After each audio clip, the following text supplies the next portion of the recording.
My sister invited me to her baby shower, but it was just a setup to publicly announce that my late husband was the father of her baby, and to demand half of my inheritance. I stayed calm and pulled out some documents that made her face go pale. Now our parents are completely shaken. Life can change in an instant. One minute you're 32, happily married, looking forward to the future. The next, you're a widow, deciding between cremation options because your husband's body was too damaged for an open casket. That's what happened to me, Karen, 6 months ago when my husband James died in a car accident. Grief overwhelmed me, and finding my footing again felt impossible. Those first weeks were a blur of funeral arrangements, sympathetic phone calls, and sleepless nights. I don't know how I would have managed if my parents hadn't stepped in to handle most of the funeral details. Karen, honey, Mom said, her voice softer than I'd ever heard it. We've taken care of everything with the funeral home. You just focus on yourself right now. A support group for people who had lost loved ones became my lifeline. Every Tuesday evening, I'd sit in a circle with others who understood the hollowness in my chest. Some days are harder than others. I shared during one session, my voice barely a whisper. Sometimes I wake up, and for a split second I forget he's gone. Maria, another group member who lost her husband 2 years prior, reached over and squeezed my hand. That's normal, sweetie. The grief comes in waves. As the months passed, I started dealing with the practicalities. James had provided for me well. A house in the suburbs, a downtown apartment, and a significant bank account. I could have quit my job at the marketing firm, but the thought of being alone all day in our empty house made my skin crawl. Instead, I switched to part-time, just enough to keep my mind occupied. The most surprising change was in my relationship with my parents. Growing up, I always felt like an afterthought compared to my younger sister, Sarah. They never missed her dance recitals or school plays, while my academic achievements barely warranted a congratulations. But after James's death, something shifted. When they asked if I could help them financially with a monthly transfer of $1,500, I agreed without hesitation. The weekly dinners at my parents' house became a comforting routine. Mom would cook her famous pot roast, Dad would pour the wine, and we'd talk about everything and nothing. For the first time in my life, I felt like I had their full attention. Karen, tell us more about that new project you're working on.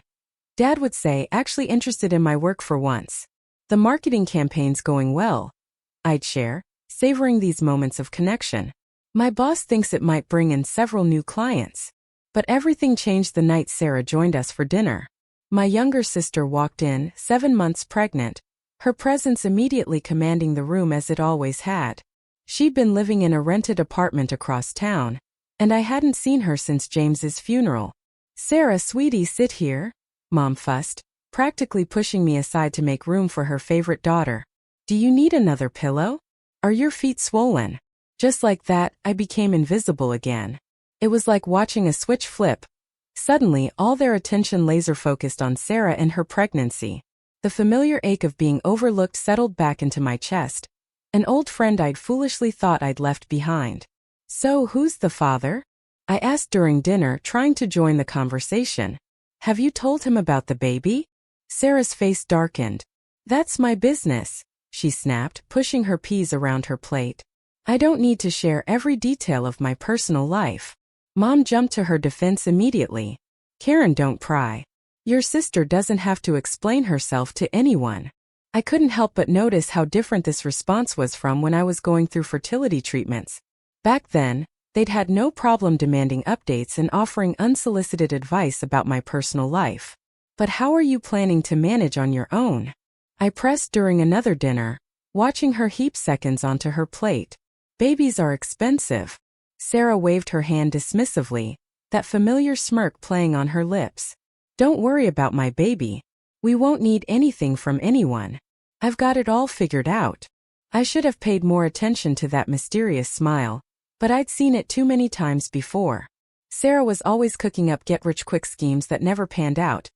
The organic smoothie business that lasted 2 weeks, the life coaching certification she never finished, the cryptocurrency investment that lost her 3 months' rent. Trust me, she said, patting her belly with an air of confidence that should have set off alarm bells. This time, everything's going to work out exactly as planned. Dad beamed at her like she just announced a cure for cancer. That's my girl, always landing on her feet. I took another bite of pot roast, trying to swallow down the familiar feeling of being second best. Some things never change, I thought, watching my parents hang on Sarah's every word. The call from Sarah came on a Tuesday morning.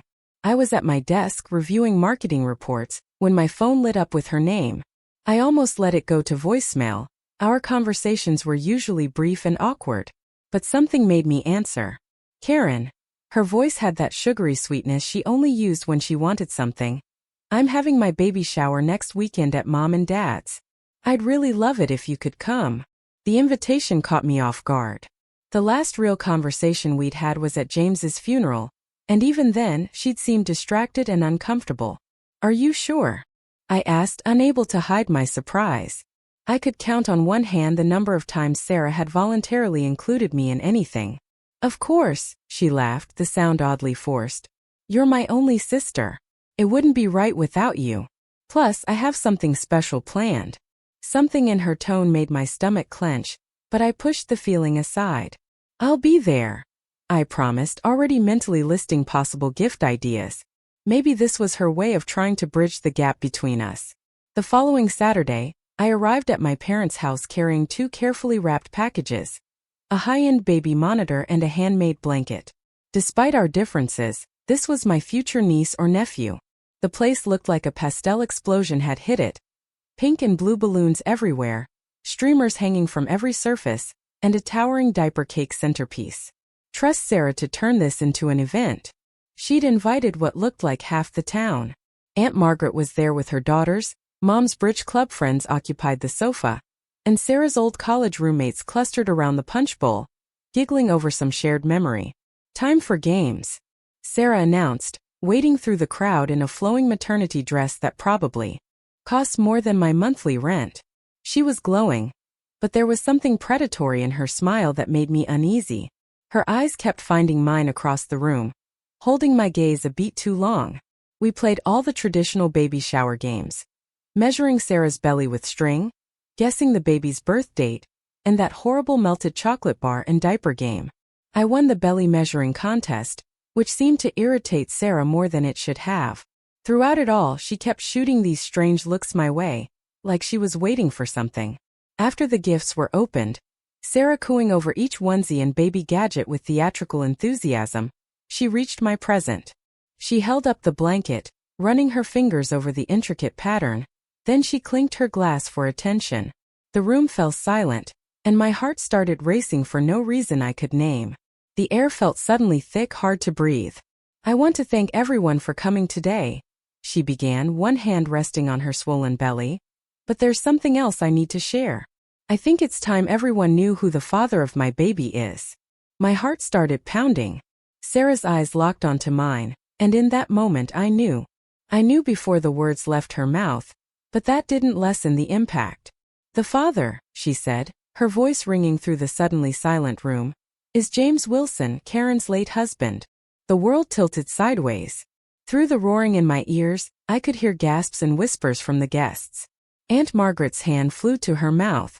Sarah's college friends huddled closer together, whispering frantically. But what hit me hardest was the lack of surprise on my parents' faces. They had known all along. Before I could process what was happening, Sarah was already speaking again, her voice dripping with satisfaction as she turned to face me directly. As James's baby is his only heir, I'm entitled to half of everything he left you, Karen. The house, the apartment, the money. My child deserves their father's inheritance. The room spun. I gripped the back of a chair to steady myself. But then Mom and Dad stepped forward, flanking Sarah like bodyguards. Karen, Dad said, using his stern business voice, you need to do the right thing here. Your nephew deserves his father's legacy. I found my voice, though it came out as a rasp. You're lying. All of you are lying. James would never. Oh no. Sarah's smile turned cruel as she pulled out her phone. Then how do you explain these? She held up the screen and my world collapsed all over again. There they were, James and Sarah, wrapped in each other's arms, kissing in what looked like a hotel room. Another photo showed them holding hands in a restaurant I didn't recognize.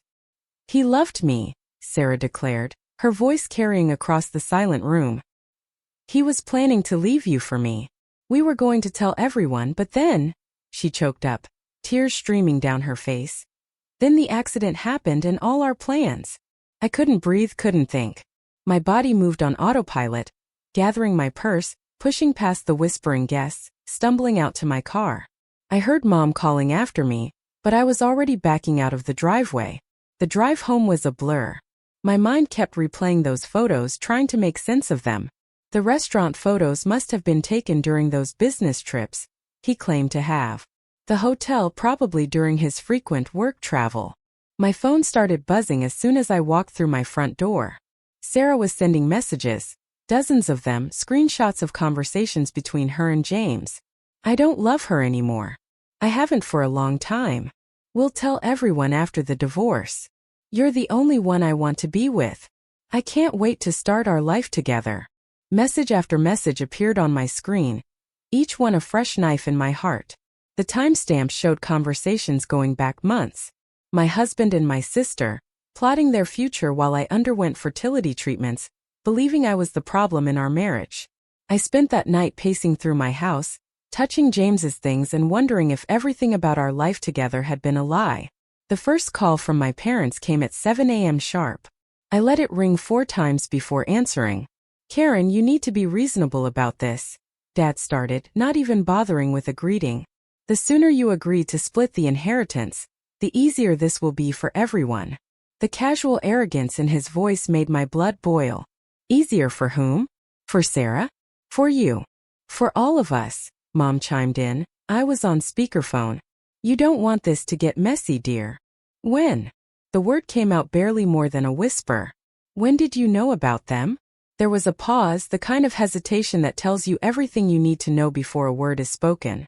We've known for a while, Mom finally admitted. James confided in us about 6 months before. Well before the accident. The timeline hit me like a physical blow. 6 months. They'd known for 6 months and still let me cry on their shoulders at his funeral, still accepted my money every month while knowing what he and Sarah had done.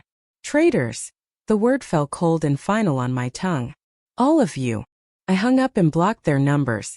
My hands shook as I opened my banking app, but I didn't hesitate to cancel the monthly transfer to their account. Let them ask their precious Sarah for money. 2 weeks passed in a fog of missed calls and ignored text messages. Then came Sarah's email. She'd sue me if I didn't voluntarily give up half of everything. The word voluntarily had never looked so much like a curse. I couldn't bear to reply, couldn't bear to think about James's betrayal, about how many people must have known, must have seen them together while I remained oblivious. The whispers at work became unbearable. Pitying looks from some colleagues, barely concealed smirks from others. Tom, my boss and one of the few true friends I had left, called me into his office after I broke down in the middle of a client meeting. Take some time off, he said gently, paid or unpaid, whatever works for you. Your job will be here when you're ready to come back. I nodded gratefully and packed up my desk that same day. The next few weeks blurred together as I became a hermit in my own home. I had groceries delivered, ignored the doorbell when it rang, and spent hours staring at old photos, trying to spot the signs I must have missed. Every happy memory now felt like a mockery, every moment of our marriage tainted by the knowledge that he had been living a double life with my own sister. The news came via Facebook. Sarah had given birth to a boy.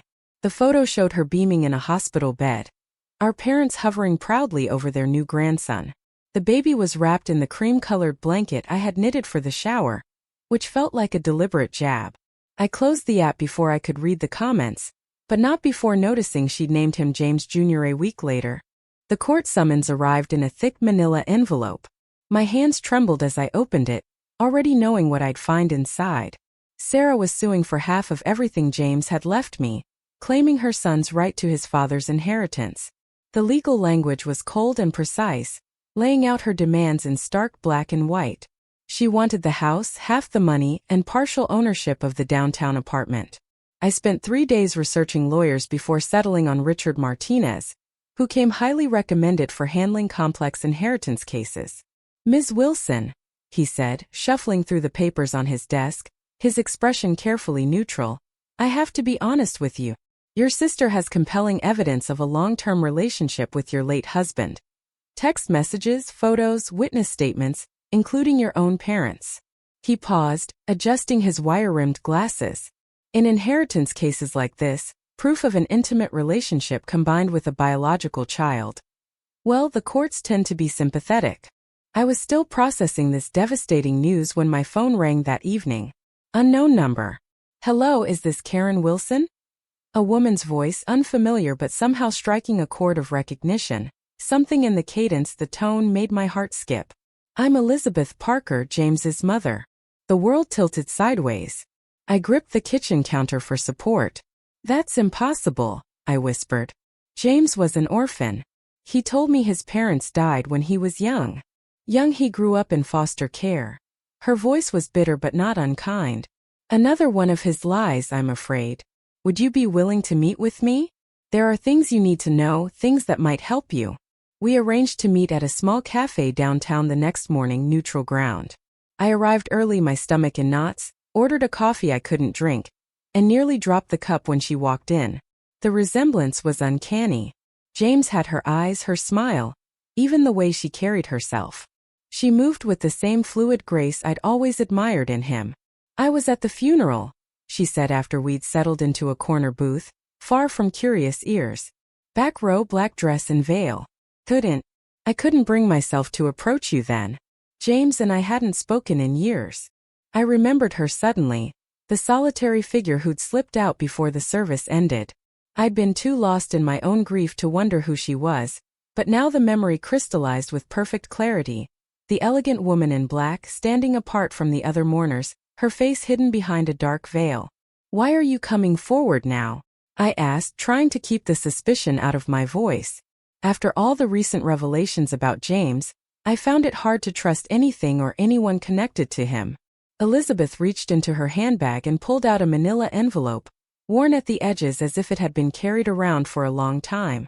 Because I've heard about what your sister is claiming, and because despite everything, I can't let another woman suffer from my son's lies. Her fingers trembled slightly as she slid the envelope across the table.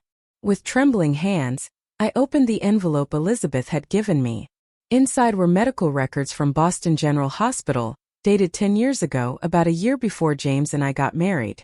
My eyes scanned the document, and I felt the blood drain from my face. Complete azoospermia. Permanently sterile.